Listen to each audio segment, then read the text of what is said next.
We walk on it, we grow on it, and living things cannot exist without it. It is the foundation of life, and without it, we are nothing. Prepare for an unfiltered glimpse at Cebu's soil pollution and degradation.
So, kumusta man mo dito, like, kanang makaya na nimo yung kinabuhi dito nga, kanang considering nga ang yuka kay daghang kay mga basura. Anad naman. Anad mo. Anad na. If makatanong ra mo diri, like, mutubo ra ng mga tanong diri. Kaang. Pagtanong mo. If kaang, kung nasa kaang, pero if kanang yuta, yun nga yung itanong. Lisod na. Para dagat ni. Kung magtanong mo te, ganang kung kaang kay, mangita pa magtambok na yuta, no? Oh, abuno. Thank you! Salamat kay te! Thank you! Salamat! Thank you, te!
Oh shit.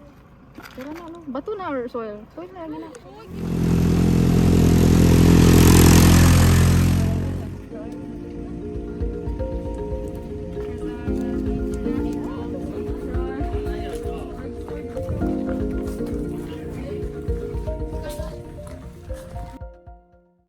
Once nindot nga kanang yuta mo itamnan inana.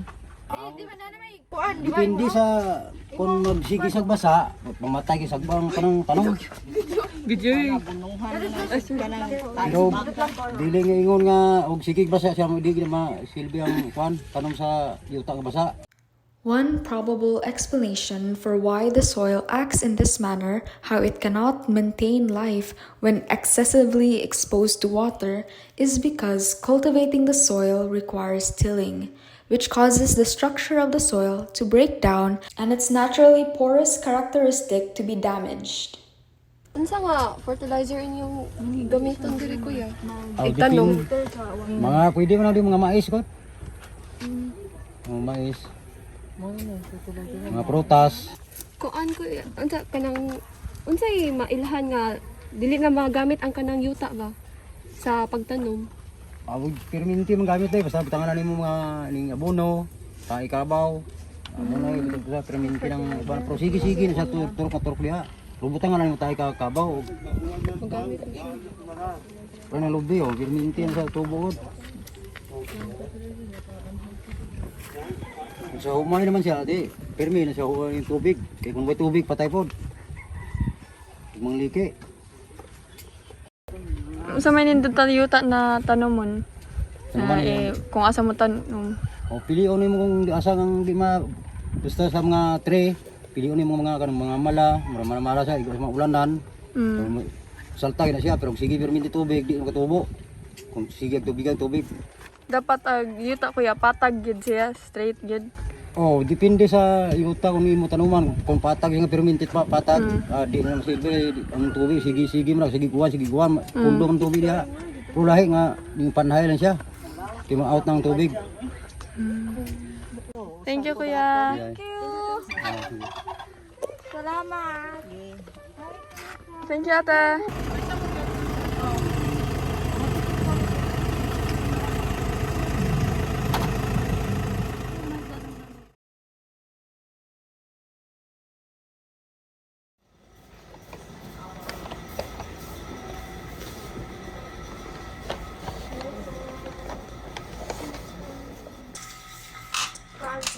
What is the purpose of soil and plants in our world? Soils, well, they're the source for the inorganics that are not generally available from the atmosphere. So, soil, of course, inorganic from the atmosphere, you have carbon dioxide. From the soil, you can get water, you can get nitrates, you can get sulfates, you can get phosphates, nutrients. Also, the soil provides anchorage for the plants. What is the relationship between the soil and the plants? Di ba ito sa answer mo? Okay. Soils, malaki na, provide siya of anchorage, yung tumba. Number 2, provide siya of water. Number 3, provide siya of inorganic nutrients, usually nitrates, sulfates, and phosphates. The other plants, in return, when they die, they decompose, and those nutrients that they extracted from the soil are then returned back to the soil by means of decomposition. It's kind of cyclical relationship. Why are plants important to the health of the soil?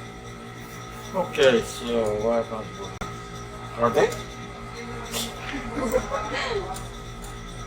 Okay, so aside from the aforementioned recycle thing, so magkuhan siya ng plants o kanang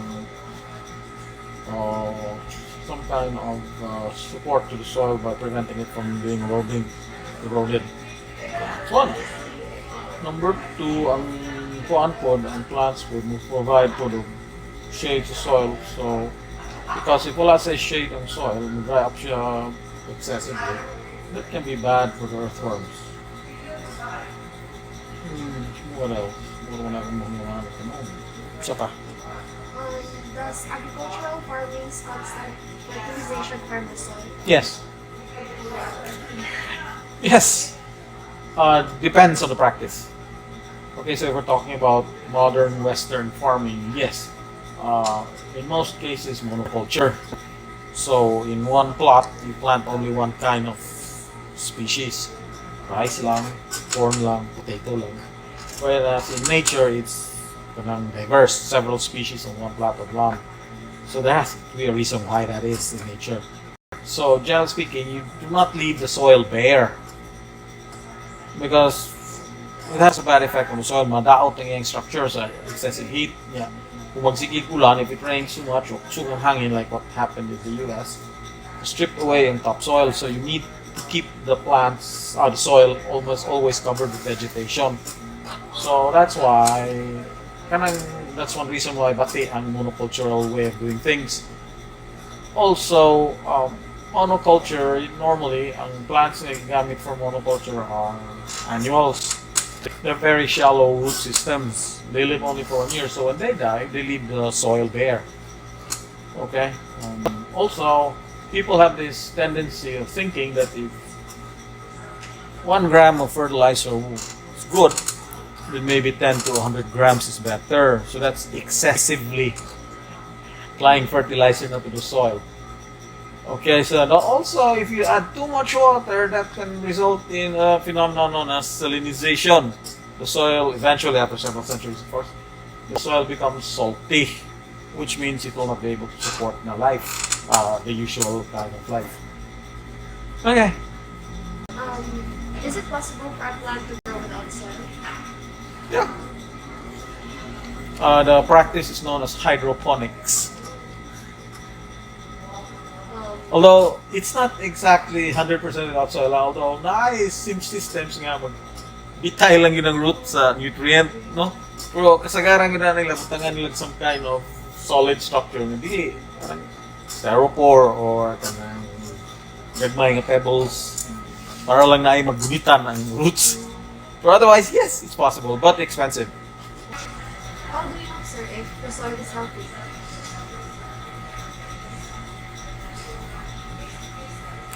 There are some indications, but rough indications lang.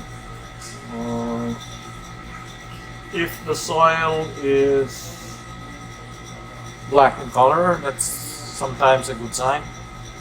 That's one. If the soil has a certain structure to it, crumbly siya ba?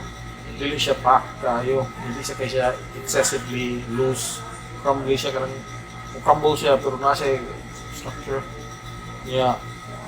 Well, if plants grow there, it's probably okay. We did an experiment to provide a visual representation of the soil stability. This experiment is known as the soil stability test.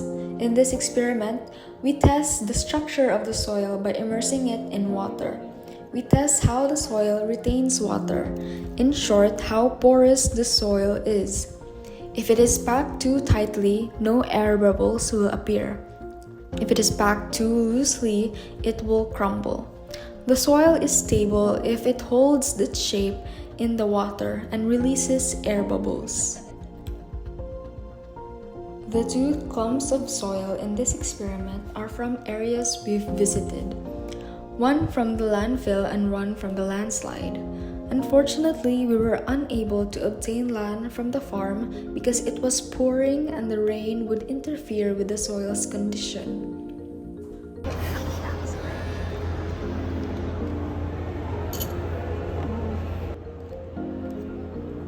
As you can see, the soil from the landfill did not crumble completely and released air bubbles, therefore it is stable. But upon close investigation, there were bits and pieces of plastic in the soil. This would interfere with the roots of the plant receiving nutrients from the soil. The soil from the landslide area, however, crumbled completely. This is to be expected as the fact that there was a landslide shows that the soil structure is less than ideal. This is because in making the road, the land there was excavated, causing the soil to be exposed to the sun's heat.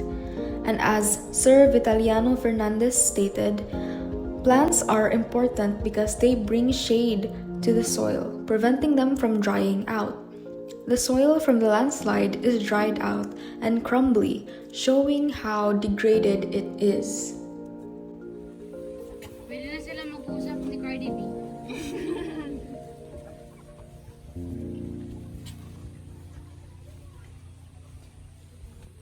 Finally, what actions could we take to help conserve and maintain our soil? Okay, this is addressed to farmers in general, people who work with soil. So number 1, let's not try to over-fertilize soil.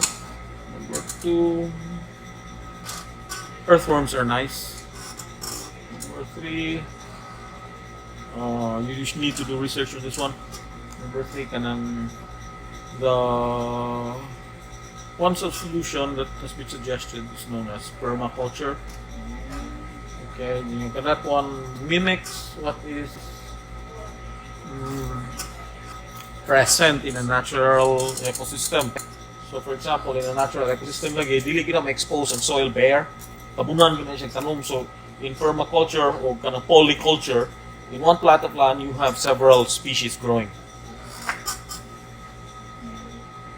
And your end, or maybe, although I doubt if you can do that, to encourage these people na are into permaculture or polyculture, you best buy from them para makuha na ilang negosyo. Our lives are built on the foundation of soil. It has been fundamental to the very core of our existence.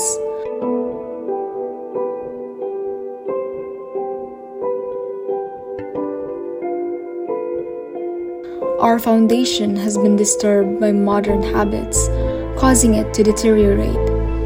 We have polluted our history, and now it threatens our future.